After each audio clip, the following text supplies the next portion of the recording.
Hey y'all, decided to come on here and I know I'm on my bad camera. Hopefully y'all can see me good enough. Bear with me. So I wanted to talk to y'all about this coronavirus thing. It's just heavily on my mind. I am just I'm trying to stay positive, but honestly, it's getting more and more difficult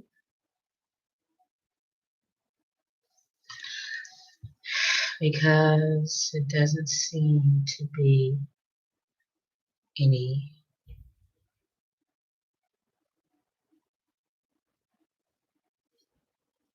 end in sight.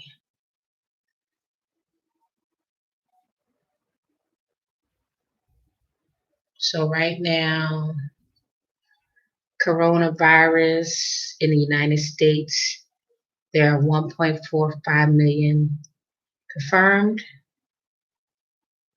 That's positive. 251,000 people have recovered. 86,537 deaths have been reported in the United States. And I'm in Georgia. Georgia is listed with 1,517 deaths and 35,427 confirmed cases. And like the United States, there's other places that are affected. So let's see if it tells me worldwide totals. So in the world, there are 4.43 million confirmed cases, 1.58 million recoveries. People have recovered from the coronavirus. 302,000 deaths. So 202,000 deaths all over the world. And United States has 86,537 deaths. The top places you have United States. Kind of mixing this up a little bit, but the top places are United States. Russia done jumped up there. United Kingdom, Spain, Italy, Brazil. Wow. This is a worldwide pandemic. So I just want to talk to y'all because I feel like I'm one of those people that believe in the power of a positive mind, and I try to stay, in that frame of mind. But I'm really having trouble doing that, given the situation. Because I don't believe anything is positive is happening right now.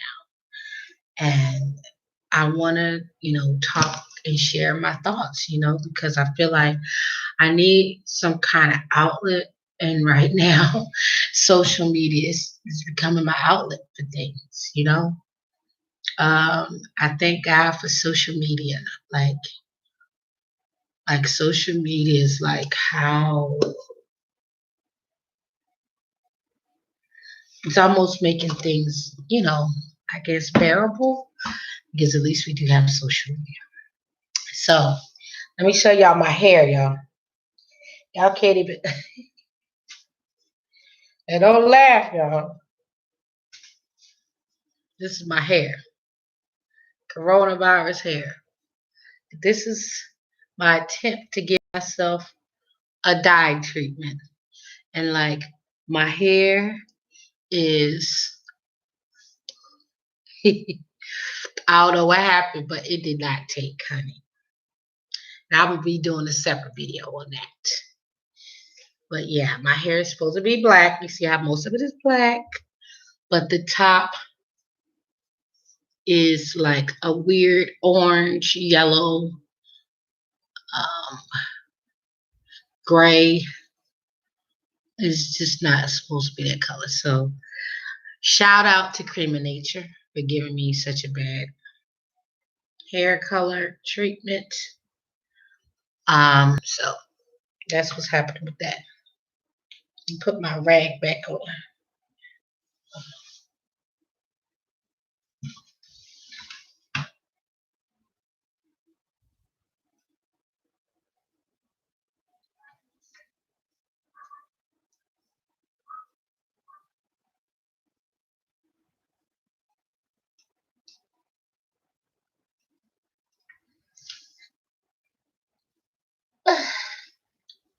This is basically, how I've been wearing my hair.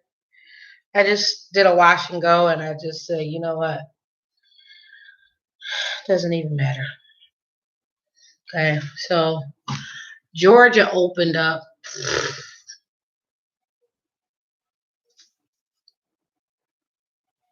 I can't even remember, but I know it was recent. And now, well, I haven't really changed my, my position. Y'all saw what I had to say. I had a much longer video, but for some reason, it only wanted to give me that small clip. So I just ran with it because that's mostly what I had to say. That I thought that the governor was making a mistake by reopening the state. He seems to be callous. He seems to be far removed from the situation. He doesn't seem to have a good grasp on the pulse of the people. I don't think anybody feels good about going out. I don't know. I think the people, by and large, are not ready to resume business as usual and life as usual because they're afraid. We're afraid to go out. I mean, as much as there's a lot of things that I like to do, and I'm one of those people. I am a social butterfly. Like, I'm the type of person I will be out 4 nights a week, very easy. There used to be this place I used to go to called Johnny's Hideaway, and I would go like 2, 3, 4 nights a week. We would close it. I would get there after work when at this time I was getting off around 11, and I would get there, and we would be sitting there when the people put the chairs up, which was generally around 4 a.m. And it's just been interesting. I'm just gonna say, and quite frankly with you, I'm not enjoying this pandemic time. It has been a outright nightmare for me. I had fallen out with my family, my whole family. I didn't feel like I don't know, I guess I didn't feel like they were treating me like family.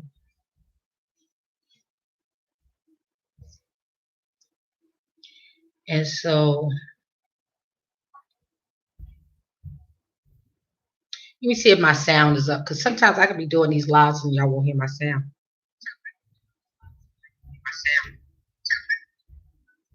Okay, you can hear my sound. Okay.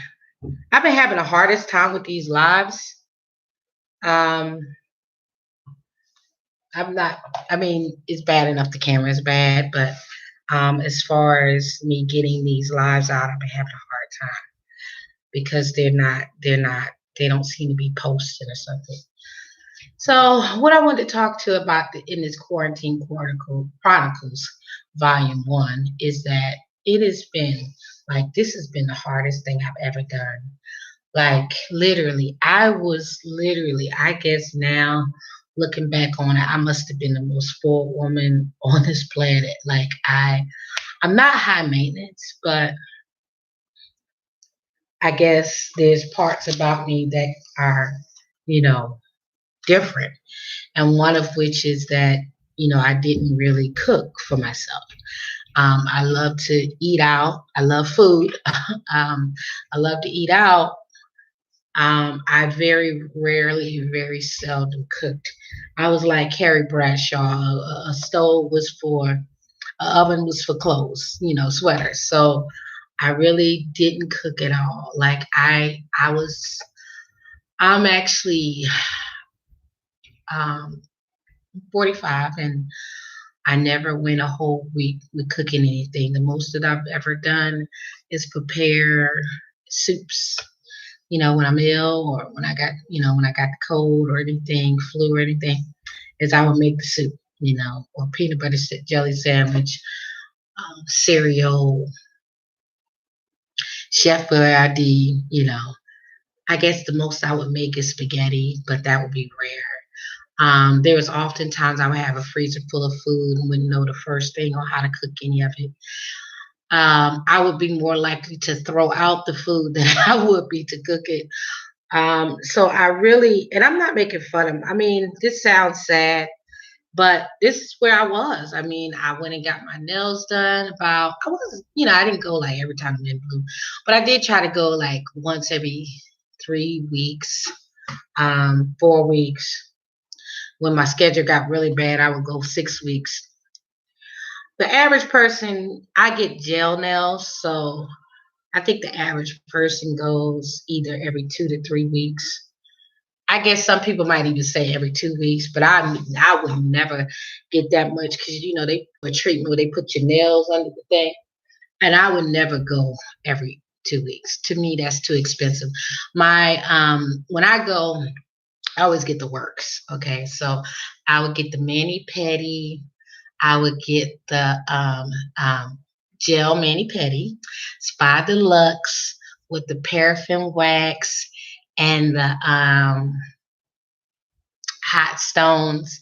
And right now I got on my JG Sauna shirt because if y'all don't know by now, I love JG Sauna. So I would this is, like I said, this whole coronavirus is literally hit me where I live because everything that I used to do, I mean everything, I feel like I'm not able to do.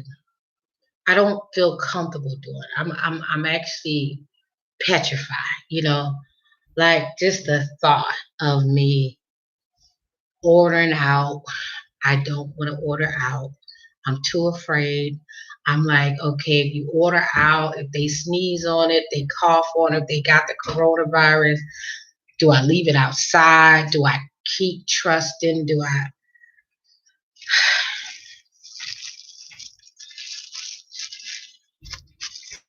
And this is somebody that never cooked. So I feel like I'm working the hardest I ever worked in my life. I'm having to cook and clean all day. I'm having to work full time. I'm having to do my own hair, do my own nails.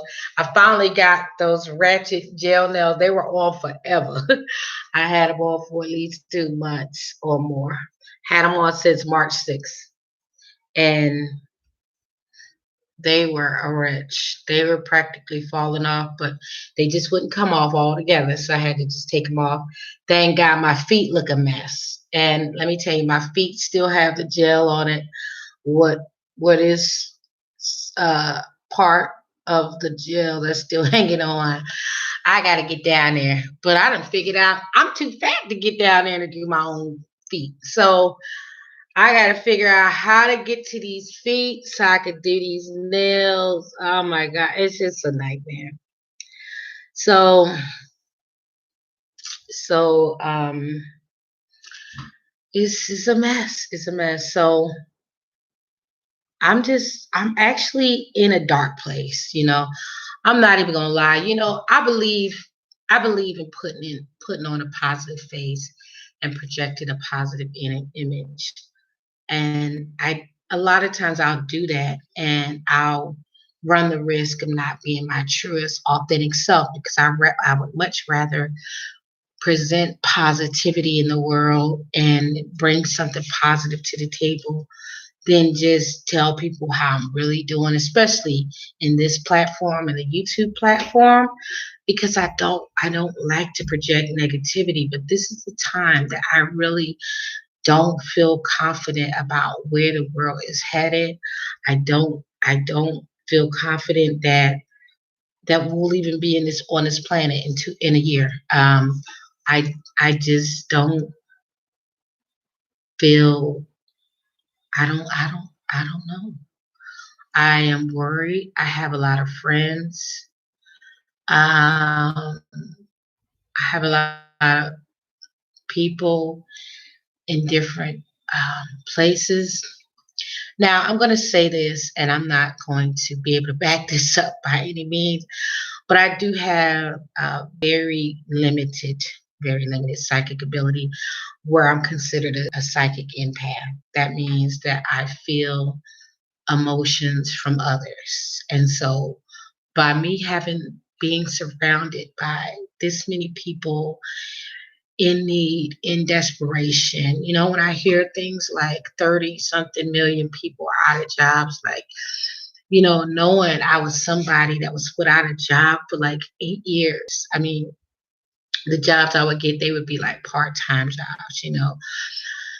And knowing what a toll that took on my life. I mean, it just took such a toll on my life. And I'm gonna be getting in more into that in this upcoming video.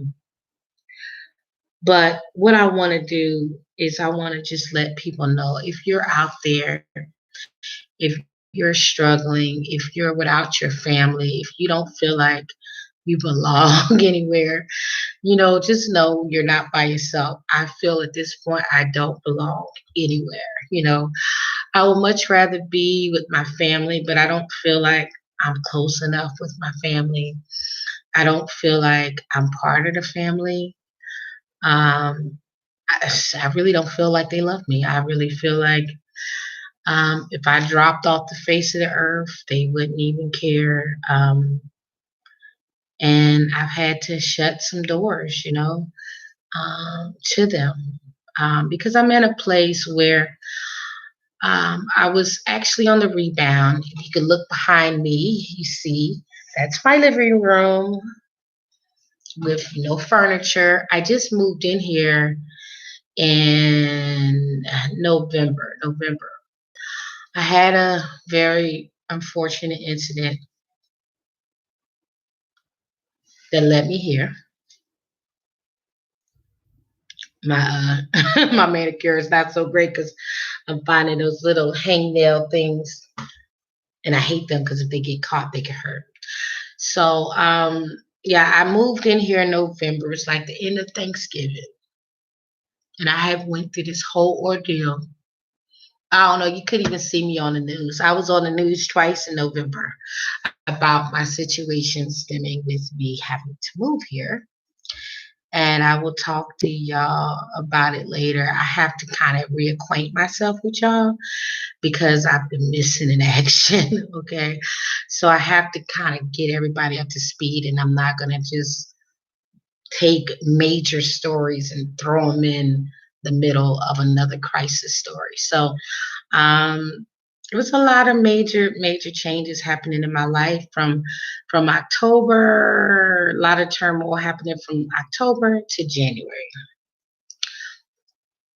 That was a whole nother nightmare. Okay, it led me to be out of work for a whole month while I was trying to deal with the situation that I was dealing with, and I got it all under control.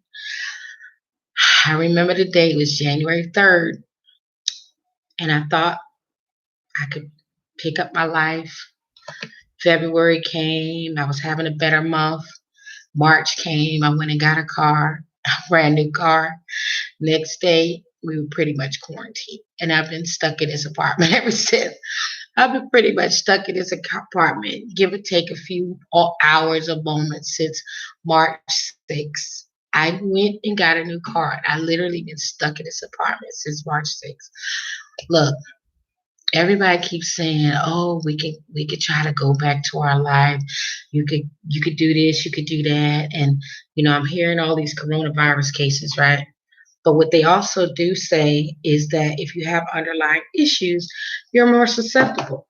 Well, let's face it, I'm not the modicum of health. Okay, I have I'm pre-diabetic, and I also have high blood pressure, and I also am estranged from my family. These are all factors that's playing in my head. And I know it sounds like I'm about to start crying, and I might start crying in this video because I'm very emotional. But at the same time, it's like it's different for me. Like I can go out to the grocery store, right? And I can try to get all these things. But if I get sick, I'm the one taking care of me. I can't call somebody and say, do this, do that. I'm estranged from my family. So, and I'm not, when I'm sick, that's not the time for me to resume my relationship with my family. I've tried for the last 3 years consistently to try to reach out to reacquaint myself with my family, and I was unsuccessful. So I feel like I've tried. I've asked them to go to counseling with me so we can lay old burdens to rest. But I was told that I'm the only one with the problem. I'm the only one that's stuck. I'm the only one that's having a problem. So they don't want to go to counseling with me. So I did continue to try to mend fences because I do love them. I do love them to death, and I just feel like I don't fit in. So you know why would I do things that I feel like I come in contact with this virus that's killing so many people? 87,000, like, eh,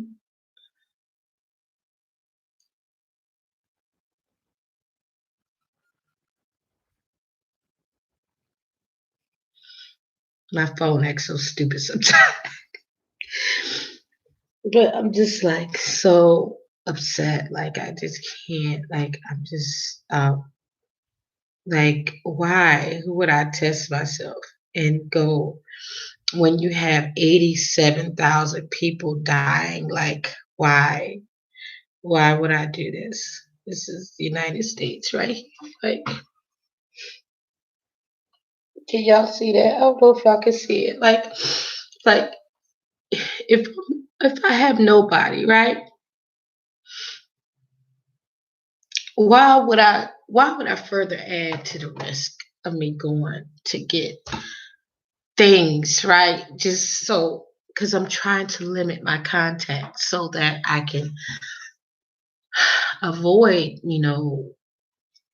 contracting these things because I have underlying issues where you could be gone in 12 days. Like, this is like serious. So, I might sound a little cuckoo or whatever and, hypersensitive, and I'm sure somewhat I am, but then again, I feel like I'm right. Um, if you're single and you take care of yourself, is nobody, I don't know, maybe somebody out there, maybe y'all know. Have y'all ever been, who's single out there? Who has no family in their town? And so if you get sick, who's going to take care of you? The nursing home? The nursing home, they're coming down with the virus too. They're actually getting it at a alarming rate. So I go to the hospital, catch it from the hospital, go to the nursing home, catch it there, go to hospice, catch it there. Like, I have a better chance staying to myself. So I'm trying to just pray and pray that God continues to cover me and cover us as a world, and don't try to make trouble for myself. Don't try to don't try to test God, because like I could be one of those 87,000 people. Can you imagine if you only had 12 days to live? What would you do? and you knew you had a chance to just kind of stay back and minimize contact, social distance, but you chose not to do it because you want to go outside. For what? To please people who don't even know you, who won't even show up to your funeral. They can't even come to your funeral. If you're not claimed by the family in a certain amount of time, you can end up in a pauper's you can end up in a pauper cemetery. I just watched a video the other day about Hart's Island. Look up Hart Island in New York. That's a pauper um, burial ground where they bury you in mass graves. But when you have coronavirus, your family can't even come see you. Your loved ones can't come see you. No one can even go to funerals right now. We can't go to churches. We can't do large gatherings. Maybe we can. I don't know. They're lifting restrictions left and right. I guess they want us all to die. I guess, but I just know that I'm worried. I feel for the world right now. Like I feel the energy. I want us to all say a prayer and really, really pray with intention that God will continue to give us grace and mercy because it could be so much worse. It could be worse. I believe somebody's out to get us. I feel like somebody's out to exterminate, and I just hate that we're in this position, but I feel like more people need to speak out about what they're feeling. I feel like we're all stuck here. We should be able to share what we're going through. We should be able to share our pain, our emotion. Like I would love to go find me a psychologist and like talk to them. So if anybody is out there and y'all and anybody that's a psychologist that's looking for, that could take a patient, I would love to talk to a psychologist to kind of talk to them and gain some more perspective, some more a better perspective on the whole situation. To kind of you know get a more positive in a more positive mindset. But really, I just at this point, I'm not really in a positive mindset right now. I just want to share my story. You know what I'm saying? Like I feel like we're so conflict resolution based that we don't even feel the pain that we're in. We just jump to the resolution, and I feel like we miss what we're supposed to learn. We're missing. We need to learn. Like I feel like even though this is actually a nightmare, I feel like we're learning so many positive things, and so I feel like we're learning humility. We're learning to be more patient. We're learning to be, you know, not so cavalier with our money and our time. Like life is so precious, and we need to spend it with people who love us and want us to be around. And so that's why I'm choosing to isolate myself because I feel like there is no one like that in my life. I feel there's people who are my friends, but they're not my family. You see what I'm saying? And so it's nobody like your family. So I don't want to force something that doesn't really belong. I don't want to try to squeeze a round peg in a square hole. You know what I'm saying? So, and I hate that I feel that way, but I've come to this decision, based on the 3 years of me trying and really not seeing any progress towards the situation.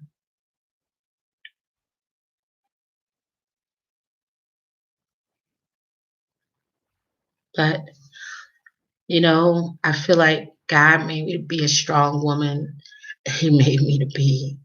He made me into a very strong woman. Like I've been going through shit since I was a child. Okay. I remember when I was 3. I learned how to read. And I think that was kind of like opening up Pandora's box because it was like I was a child. I learned how to read at a young age. And it was like my world got opened up, at a young age. And so my life kind of took off faster. I was much faster than people my age. At 3, at 5, at 7, I was much more advanced than people my age. When I was 9 years old, a lot of my friends were in their 40s, their 20s, yeah, 20s and 40s. At 9 years old, I could carry on a conversation with a 40-year-old at 9, and people used to always be so astounded and amazed and say, I wouldn't had I not known that she was 9, I would think that it was like an old soul. I've been told I have an old soul, like I've been here before. And I believe it. I don't feel that I've been here before, but I do feel like I'm an old soul. Like I know that I'm advanced. Like when I was 3 years old, people used to come from different places and study me and try to figure out why was I so um, much more mentally cognizant, at that age. They wanted to know what is going on. I was raised in the projects, I was raised in the hood. So they were trying to, why is this little girl so smart? Why is she playing chess? Now, to this day, I don't remember playing chess, but people should tell me I should play chess. I don't play chess now. I barely play checkers. But as a child, I had an adult mind. I remember people telling me when I was 3 years old, they would they would find out that if they didn't give me what I wanted, they would really feel the wrath. So my cousin told me one day, she said, I went off on, I was 3 years old. I went off on him. I slammed the door and I locked it. And he was like, oh my God, this little girl locked herself in a room. We can't get in there. Like, let us in. I was like, no. And I just stopped responding and I just went to sleep. So they had to pry the door open. They were so mad with me. So I just I don't really I kind of remember that part, but I don't remember how I knew how to play chess. I never figured out how to play checkers, but they said I used to beat them in chess. And I remember being told that they came to my school one day and they came to, check on me, like, my your teacher, your mom would drop in on you at school and check up on you. And they saw me with these kids around me, and I was teaching a reading group. And they were like, "What the hell is this 5-year-old girl doing teaching a reading group?" Because see, first of all, I had to go to school early because I was on that weird age that you either had to start early or you had to start late. So I actually started school early. So he was like, what the hell is this little girl doing? Teaching school, teaching reading. I was teaching kids how to read. And they were like, this is just too much. So um I won't say that I continued in the path that I was supposed to, but I definitely had a very advanced start. I remember taking the IQ test, and again, I was younger than most of my peers, and I didn't pass the IQ test. I think I passed it, and I was 3 points away from passing. But they really wanted me to be in that in this special advanced class. I passed other advanced classes later on in life, like the AP classes and everything. But I guess the environment kind of started to take its toll on me. Yeah, I had a very rough childhood. So yeah, I remember coming home, or I remember having this kitten, and I love cats, by the way. If you can't tell on this channel, I have a lot of stuff about cats on this channel. Um, and I remember being so excited about this kitten. And my stepfather was the one that brought me the kitten. So my mother asked him, "Where did you get the kitten?" And I said, because I was smart for my age and I had a mouth. And I was like, "Yeah, where'd you get the kitten from?" Like, well, don't bring me no kitten. I don't know. I don't know. Because even though I was like I say it's about 8 years old at that point. Um, I'm like, "You're not coming in here bringing me no crazy kitten." Like, the question was like, how dare you bring in a kitten without my mother's permission? Even though I love kittens, and he was trying to use this kitten to win me over. But I'm like, hold on now, you're not about to get me in a bind with mom. So I'm taking up for my mom. I'm like, yeah, where'd you get this kitten from? And he just snatched the kitten out of my hand. And at this moment, I lived on the 17th floor, and he threw the kitten out the window. And so that started my bitter fight with my stepfather that would last until pretty much the day he died. So, but it is ironic because I was the one who was instrumental. Well, no, not instrumental. I was the one who made sure he was buried and he was given a proper burial and he was laid to rest because I made sure he was buried. His family never came to claim his body. He was my stepfather. He never adopted me. So his my mother had passed, and so the next of kin would have been his family, and they never came to claim his body. And I asked him. I said, "Sir," "No, ma'am." I said, "Ma'am, because he was at the morgue, and I was like, they're not coming. They're not coming. They lived in Philly at the time, and we were in Nashville." I said, they're not coming. If they were coming, they would have come by now. I said, please, this man has been deceased. He has been in a freezer for practically a month. Please let me give him a burial. So they released the body to me and we did give him a proper burial. And, that was that, even though me and him, we were like oil and water. He would try to get me arrested by the police, growing up. He was always trying to get me arrested. I was never arrested, by the way, but he would try to get me arrested.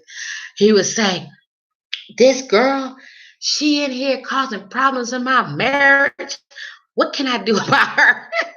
And I'm like on the like listening, like, "What do you mean?" I'm like listening, like he said, "I'm a problem.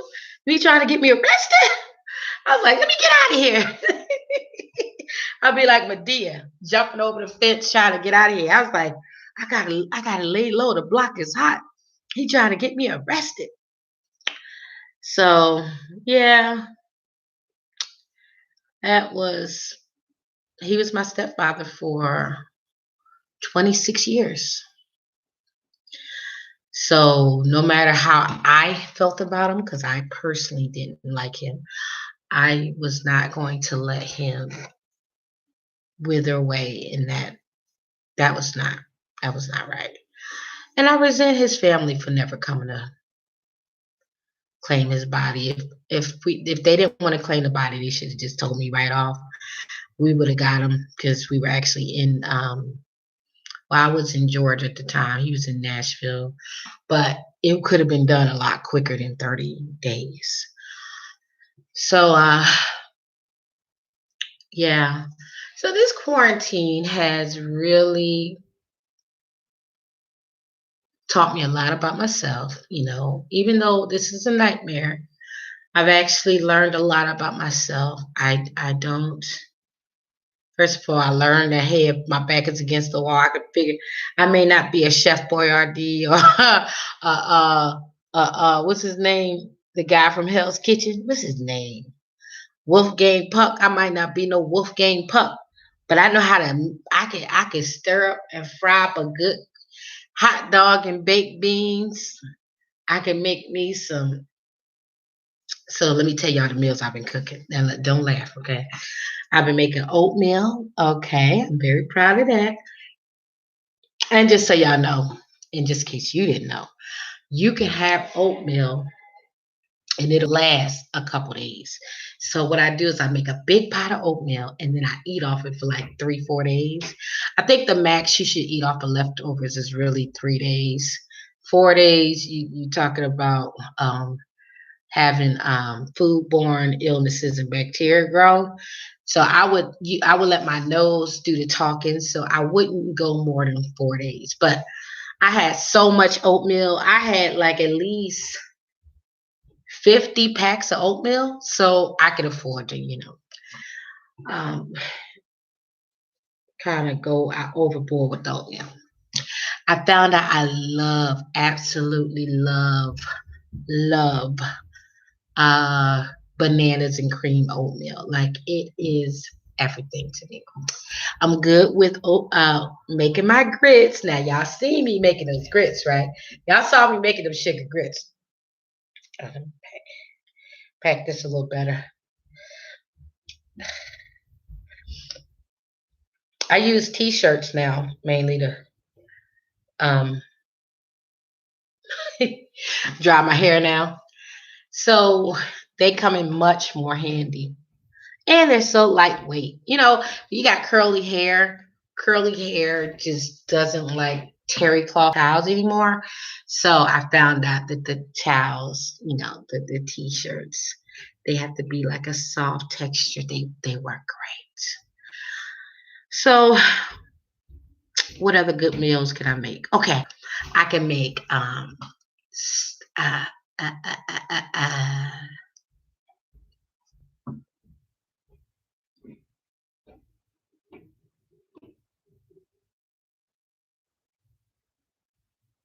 spaghetti. I can make spaghetti. I can make salmon. I do not make a salmon meal. Matter of fact, I'm gonna be making a salmon meal soon. Today, either today or tomorrow. Hopefully, it'll be today. But I did take out everything, so I can start on that. And I know how to make corn on the cob. Pretty much everything that I make, though, I research it on Google, and then I make it. And then, oh, the salmon, I love it. I love Atlantic salmon, with or without the skin. And I make, okay, I said the corn on the cob, and I make the rice. Obviously you can make prepare frozen vegetables, steam them a little bit. I know how to make pizza in the oven. I actually know how to make pizza from scratch, but I just prefer to just get the pizza that you put in the oven. What else? I know how to make all those boiling bag or food in a bag, the heat and stirs, like the Italian bird's eye view. And oh, I love the PF Chang's General Tso's chicken and sweet and sour chicken. Is it sweet and sour chicken? Yeah. I don't know. Somebody makes it, but I like sweet and sour chicken, General Tso's chicken, and beef teriyaki. I don't know. I think I really don't get any other. I only like the sweet and tangy sauces. So, but I always used to love beef stew. I mean, beef teriyaki, and but I just don't feel like I don't think it likes my body, so I don't really. And then obviously, I know how to make peanut butter and jelly, right? And then I know how to make wait, oh, tuna fish salad. Now, I love tuna salad. Like tuna salad sends me on a high. Now, actually, I prefer it with elbow macaroni. To make the macaroni salad. I know how to make that. Let's see, what else can I make? Mhm. I know how to make a lot of breakfast foods. I'm better at breakfast because I was one of those children that was I guess, went to school in the desegregation program, and so I would have to get up way early than all the other kids because I it would take me like an hour or two to get to school because I would they would bus us from the poor neighborhood to the rich neighborhoods, and so my mother was like, she was like, girl, I ain't doing nothing for you, girl. You better get that cereal and that milk, and you better get it down. So I learned how to make my own breakfast, and then I would go places and I would be like, they had omelets, they had sausage, they had scrapple, because I'm from Philly. So we eat scrapple in Philly. They had sausage links and sausage patties, and they had country ham and eggs, and they had pancakes, French toast, and so my mother wasn't making that for me. My mom, she always worked a full time job, so she was like, nope, you will be making that. So I had to learn how to make my own pancakes and omelets. I'm still not good with omelets. I still have no idea really how to make omelets, but I do an omelette. It's it's in the it's in the style of an omelet, okay? So it's a little omelet. So I just, yeah, no, yeah, I'm not good with that. But I did learn how to make good pancakes. I love my pancakes. I make good pancakes. And I know I can make good French toast. Although my French toast never comes out like I want it because I never make it like I want it. So that's my fault. To see, I like mine made with challah bread. That's like the Jewish bread. It's like the thick Hawaiian bread, and like a nice egg wash and powdered sugar. So thing about me, I have a very advanced food palate, but I have very basic, almost childlike culinary skills.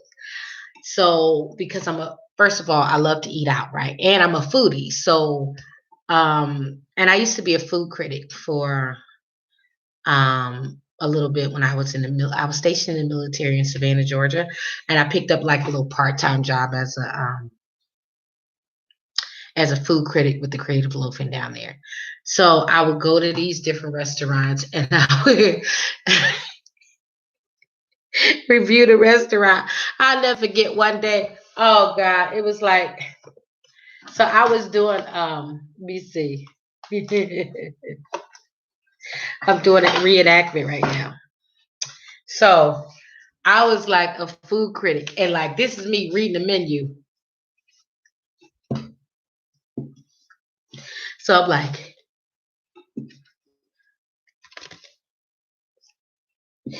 it got tomatoes, scallions, onion, and the manager came by, saw me reading the menu, saw me writing something down. He came and snatched it off my head, and I was like, "Oh my God!" He was like, "What are you doing?" I was like, "Uh, uh, um," and I was like, I don't know what I told him. I can't even say I told him the truth. I really don't remember. But all I know, I don't think I told him the truth that I was a food critic reviewing his restaurant. But I wanted to say, if I was a mean bitch, I would have just slammed him in that article. But I said, it's not his fault. I probably look like somebody. First of all, I was green, and I'm reading this menu in front of the out in the middle of the dining room. Green means you're an amateur. It was an amateur move of mine. I should have been a little more covert if I'm doing a food critique. Because when you're doing a food critique, you never want to be found out. You're supposed to be, it's supposed to be it's an anonymous blog. They're not supposed to be able to figure out who the critic is. So, because the reason is you want to give an objective opinion and you want your review to be objective. So if you call them up and say, hey y'all, I'm gonna do a review on them. No, that ain't no review. That's a commercial, because that person is aware that you're coming and they're going to be on their best behavior because they know you're coming. So this is for a publication. So we want the most authentic version of what a real customer who's not a critic would expect to encounter. So that's the purpose of a critique, food review. So that's a real review. A review is you don't take payment for anything. So, and it's actually considered like bribery. So you never really, that's how it is in the newspaper industry. You never want to take payment for any review, because then it seems like the review is biased. So just so you know. So I was very green because I knew better. At that time, I actually knew better not to do that. But I guess I got caught up because I was working in Savannah and I drove all the way to Tybee Island Beach. And the name of the place was called Dolphins Reef. Let's see if it's still open.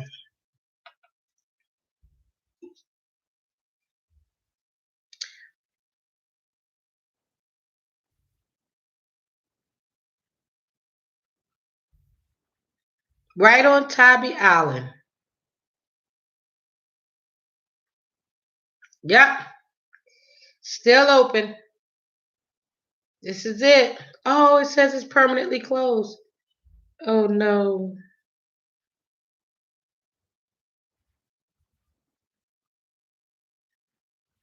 Yep.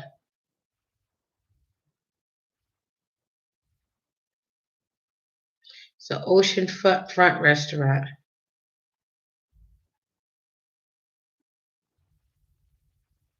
That's all y'all got now? Now the people are using it. The Google is using it. But yeah, it was a beautiful view. Oh, look at this picture. Let me show y'all the picture. Oh.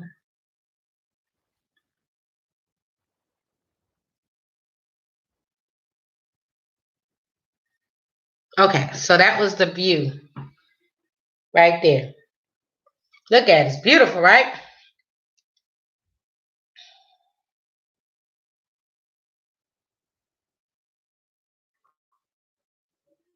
I don't know if y'all can read it, what I'm showing y'all. But it was called the Dolphins Oceanfront Property. And because this camera is so bad, you might not be able to read it. But yeah, Dolphin Reef Oceanfront Restaurant. It was a nice little restaurant. Problem is, I'm allergic to seafood. But it was a very, very nice restaurant. So, so what have I been doing? I've been trying. I've actually been exhausted. I've never had to do this much work in my life. I I guess I paid a lot of people for a lot of things, and it made it seem like I was doing a lot, but I wasn't. But now I'm actually doing it. So I'm doing my own hair. I'm doing my own nails. As you can see, I just bleached. The dye job did not come out right, and it was the tell you the name of it so y'all can know not to get it.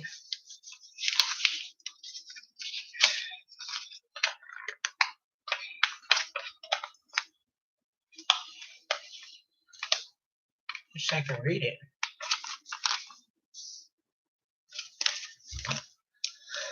Ugh. Cream of Nature, permanent. Let's open it up.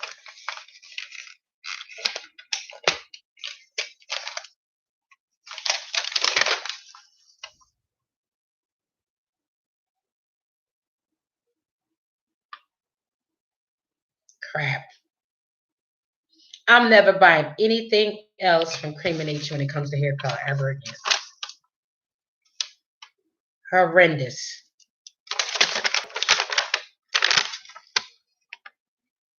I know y'all can see that. Cream of Nature. Ugh, horrendous. But I ain't finished with you, Cream of Nature. So yeah. What have I been doing? I've been cooking, cleaning, crying, getting mad. Um, because I used to go out like 3, 4 nights a week. I had a part-time job that I really loved. Lost my part-time job. Um, I'm thankful. I'm thankful to still have a job because right now, 30 something million people lost their jobs. So I'm just thankful for my job. Um, I like working. I've only gone in my career, I've only gone 2 weeks without working. Even though I couldn't find full time work for 8 years, I was working somewhere. I had part time work. Sometimes it would just be a couple days a week, sometimes it'd be a couple hours a week, but I've always worked.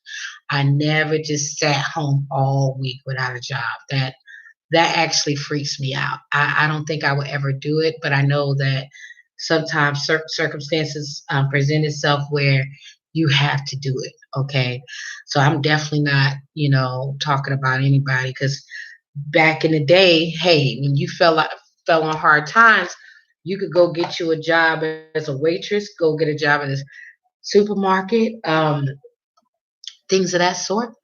But now, go drive Uber or cab. But now you don't know what to really do now. So it's definitely not the same world we used to live in. So I don't know. How have y'all been doing? I don't know if y'all can see this. I don't know if y'all can hear me. But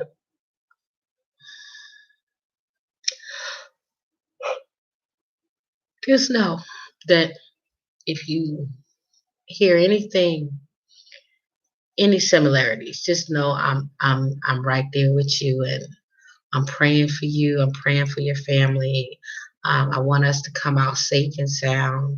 I don't want us to lax what we do, what we know in our heart to be done, just because we want to go hang with people who can't even come to our funeral. If something happens to us and we have coronavirus, nobody can come to your funeral. Not your mother, not your father. It will be a Zoom funeral. So that's what I'm saying. We just need to keep life as the ultimate goal. And not only that, we need to get down on our knees. Like, we all need to pray and just ask God for his grace, for his mercy, for his perseverance, for his determination, for our sane mind. Just ask God to please stay present in our life and heal the land. We need God to heal this land. We do. We're sorry for anything we've done, and we don't want to live in chaos anymore. We want to have a new. We want to start anew, and we do not want to live like this. We want our life back. We want to live free again. So I'm gonna let everybody go, and I'm gonna back. But I just wanted to get this off my chest. God has laid it on my heart to get it out. He didn't want me to have this all bottled up inside of me because he knows that I'm used to just going out and having a good time. Where I worked at, I would get on the stage and sing. I had a good work-life balance. I loved what I did. You know, I love interacting with people. I love meeting people. I'm a friendly person. I love everybody, and I love everybody with a genuine heart. I know I'm not gonna like everybody. No, I'm not even gonna lie to you about that. But the people who know me and know me well, know that I am one of the truest friends, and they cherish my friendship. They cherish me in their life. They wouldn't trade me for nobody. And not saying that I think I'm a good, the best friend ever. I just know I'm a genuine spirit. I don't I don't sugarcoat things with people.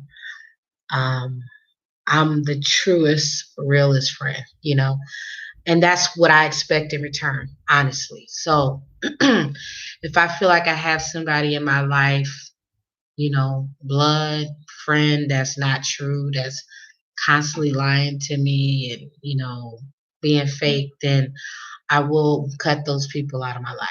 So, but those that ride hard for me, I ride hard for them.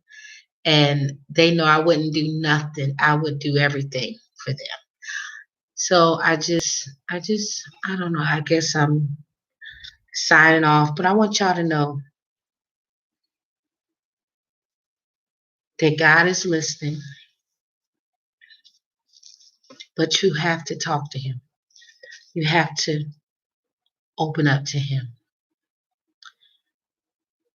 because right now we're isolated for a reason.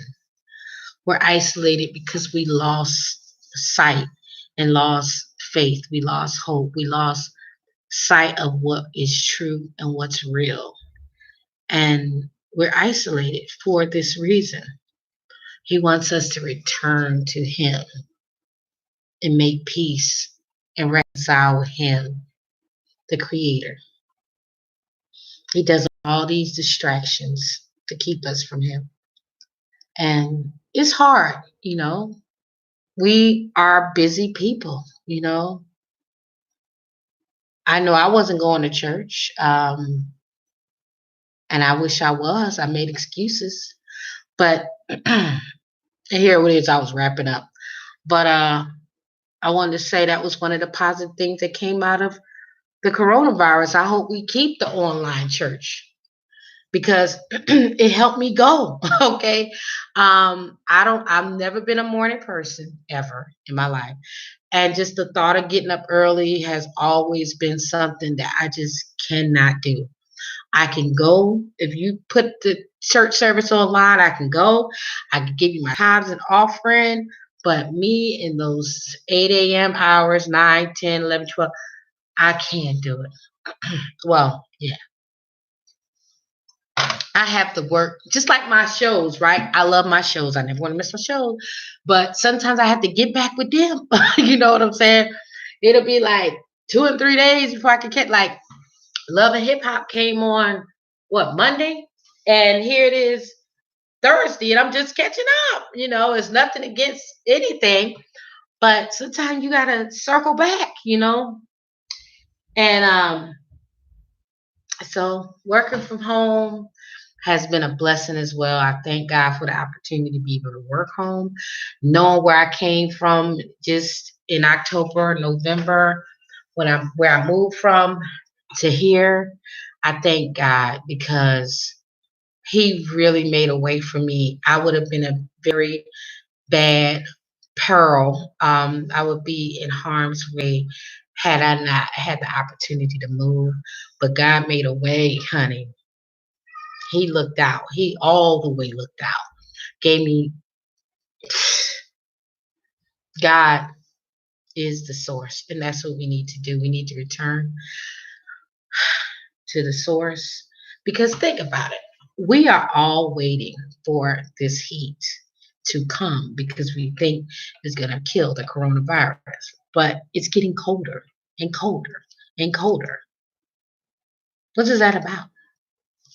So He's asking us to drop all of our distractions and focus on Him. And I know it's not easy, but we need to remember, look, He created us. He created us. He created us. So, and let me tell you, I wouldn't trade nothing for God right now. Nothing. Um, God has done so much for me in my life that there's no way I could put anything above Him. I just want Him to keep that online church going, okay? And I want Him to open up new possibilities. I think if we can, just like they have doctors without borders, nurses without borders, that we can have Employees Without Borders. That's great, right?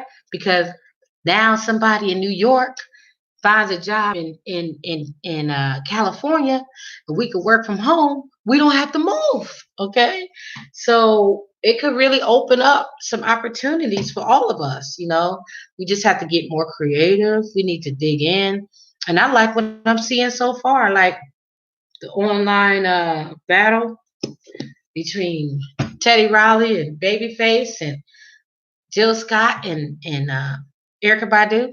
I mean, these are all beautiful things. They're gonna open up and release a movie online, a major blockbuster online. I think, man, I think we might actually be more engaged now, because we had all these things in time and space and gas and traffic and all these things that we're going to eliminate. So I want us to count all of our blessings because for any of us, tomorrow is not promised. Okay. And if you don't know anything else about me, I want y'all to know that I love all of my subscribers, new and old. Thank you so much for support. I ask that you encourage others to watch my channel. I encourage you, if you're watching, you're not subscribed, to subscribe. I will be definitely, definitely, definitely hitting you with more content. I'm about to blow up y'all inbox. So what I want y'all to know about this channel, so y'all don't get confused. This channel is like my little closet, okay? In my closet, I play dress up. Sometimes I want to dress up like a bad, you know what? Okay, a bad girl. Sometimes I want to be a church girl. Sometimes I want to be cute. Sometimes I want to be quirky. Sometimes I want to be funny. Okay, so this YouTube channel is like my closet. It's a little bit of everything for me. You're not gonna get a one-trick pony who only talks about hair, who only talks about makeup, who only talks about the good, who only talks about the bad. I'm going to give you everything. Okay, in this channel. This is a variety channel. We do food, we do reviews, health and beauty tips, entertainment. We do it all. So if there's something that you like, feel free to watch. If it's something you don't like, don't unsubscribe. Just hold on because it'll be something coming for you soon. This is a variety channel. I never wanted, I have such a vast, I have such vast interests that it would be a shame. I would have so many channels. I would be clogging up YouTube with a whole bunch of channels. Okay, so it's just easy for me to do a variety channel. I used to intern at a variety show called Talk of the Town in Nashville, Tennessee. I used to intern there. And, with them, every day will be something different. One day you might get cooking tips. One day you get tips on how to take care of your dog. So next you get a tip on how to avoid, getting sunburn, So I kind of grew up in that. I have a very curious mind. Okay.